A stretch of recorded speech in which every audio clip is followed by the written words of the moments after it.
ఈరోజు యువతంతా డిప్రెషన్లో ఉంటున్నారు. దానికి గల కారణం ఏంటి? కారణం ఏంటంటే టైం ఎక్కువ దొరకడమే. టైం ఎక్కువ దొరికినప్పుడు ఏం చేయాలో అర్థం కాక ఖాళీగా ఉండి మైండ్ పోయి డిప్రెషన్లోకి వెళ్తున్నారు. అసలు విషయం ఏంటంటే డిప్రెషన్ అసలు రావడానికి గల కారణం ఏంటంటారు? ఫస్ట్ మీ మైండ్ సెట్ అంటే ఏంటి? మీరు ఉన్నారు ఇప్పుడు, సపోజు టీ కొట్టు దగ్గరికి వెళ్ళాలి అనుకుంటున్నారు. జస్ట్ ఫోన్ చేస్తారు ఫ్రెండ్కి, ఏనా టీ షాప్ దగ్గరికి వెళ్దామా అంటారు. వస్తున్నా మావా, రెడీ మావా, నీదే మావా లేటు అంటాడు వాడు. సరే ఇంక సర్రని బయలుదేరుతారు. ఇక్కడ విషయం ఏంటంటే మీ ఇంటికి టీ షాప్కి 10 కిలోమీటర్ల డిస్టెన్స్ ఉంటుంది. మీరు సర్రని వెళ్ళిపోతారు. 10 నిమిషాల్లో టీ స్టాల్లో ఉంటారు. టీ స్టాల్లో ఉండి టీ తాగుతారు.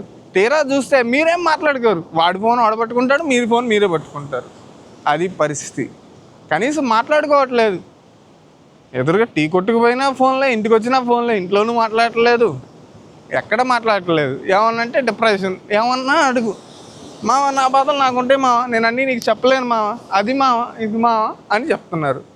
డిప్రెషన్ ఎలా పోవాలి విషయంలోకి వస్తే, అసలు ప్రజెంటు డిప్రెషన్ ఎందుకు వస్తుంది, అసలు దాని గురించి మనం మాట్లాడుకుందాం ఫుల్ డెప్త్గా. ఇప్పుడు మనం మాట్లాడుకోవాలి అంటే మనం స్టార్టింగ్ మరీ డౌన్గా కాకుండా మీడియంగా చెప్పుకుందాము.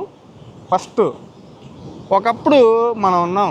ఇప్పుడు సపోజ్ ఏదో ఊరు వెళ్ళాలి, సపోజ్ ఇన్ కేసు ఊరు వెళ్ళాలంటే మనం ఏం చేయాలి? ఐఆర్టీసీలో మనం ఇప్పుడులాగా అంతకుముందు ఐఆర్టీసీ యాప్లు ఇవన్నీ ఏం లేవు. మనం ఎక్కడికైనా వెళ్ళాలంటే వెయిట్ చేసి 1 అవర్ 2 అవర్స్ వెయిట్ చేసి రైల్వే స్టేషన్కి వెళ్ళి టికెట్ బుక్ చేసుకునేవాళ్ళం. అప్పుడు టైం అంతా వెళ్ళిపోయేది, సరదాగా వెళ్ళిపోయేది అక్కడ. ఇప్పుడు ఏం చేస్తున్నాం? ఇంట్లో కూర్చుంటున్నాం, టకటకటకాని బుక్ చేస్తున్నాం, అయిపోతుంది. ఇంతకుముందు మన ట్రైన్ వేరే ఊరు వెళ్ళాలి, సపోజ్ తిరుపతి వెళ్ళాలి, నెల్లూరు వెళ్ళాలి, హైదరాబాద్ వెళ్ళాలి. ఇంతకుముందు మనం ఏం చేసేవాళ్ళం? 4 ట్రైన్ అనుకో, సపోజు 2 స్టేషన్లో కూర్చునేవాళ్ళం, అటు ఇటు తిరిగేవాళ్ళం, కాలక్షేపం అయ్యేది. ఇప్పుడు ఏం చేస్తున్నాం? ఇంట్లోనే మంచం పడుకుంటున్నాం, లేదా రీల్స్ వస్తున్నాం, ఫోన్ పట్టుకోవడం, చూడడం. ఎక్కడుంది స్టేషను? మనం ఒంగోలుగా దక్కాల్సింది ఎక్కడుంది? బెటర్గుంట ఉందా, ఎక్కడుంది? సింగరాయకొండ ఉందా అని చూస్తున్నాము. కరెక్ట్గా ఇప్పుడే సింగరాయకొండ దాటింది, టంగుటూరు దాటింది అనగానే అప్పుడు బయలుదేరుతున్నాం. అప్పుడు రావడం, బెర్త్ ఉన్నది ఎక్కి పడుకోవడం, మళ్ళీ ఫోన్ పట్టుకోవడం, లేదా దుప్పటి కప్పుకోవడం. అది మనం చేస్తుంది.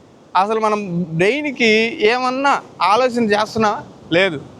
ఏమన్నా అన్నాం అనుకోండి డిప్రెషన్. ఇప్పుడు మనకు ఇన్స్టాగ్రామ్ ఓపెన్ చేస్తే అదే, ప్రతి ఒక్కడు డిప్రెషన్లో ఉన్నా. డిప్రెషన్ ఎందుకు వస్తుంది అసలు? మీకు డిప్రెషన్ రావడానికి గల కారణం, మీకు కావాల్సినంత టైం దొరుకుతుంది. మీరు టైంని ఎక్కడ యూటిలైజ్ చేసుకుంటున్నారు? యూజ్ చేసుకోవట్లేదు, మొత్తం వేస్ట్ చేస్తున్నారు. ఇప్పుడున్న పరిస్థితిలో 2026లో అన్నిటికైనా విలువైనది టైము. మీరు ఇప్పుడు కనుక ఈ టైంని పోగొట్టుకున్నారంటే మళ్ళీ దొరకదు. ఖచ్చితంగా టైంని వాడుకోండి. టైంకు మించిన చాలామంది అనుకుంటారు డబ్బుకి విలువ అనుకుంటారు, టైంకే విలువ. ఎందుకంటే డబ్బు పోతే సంపాదించవచ్చు, టైం పోతే రాదు కదా వెనక్కి, ఖచ్చితంగా రాదు.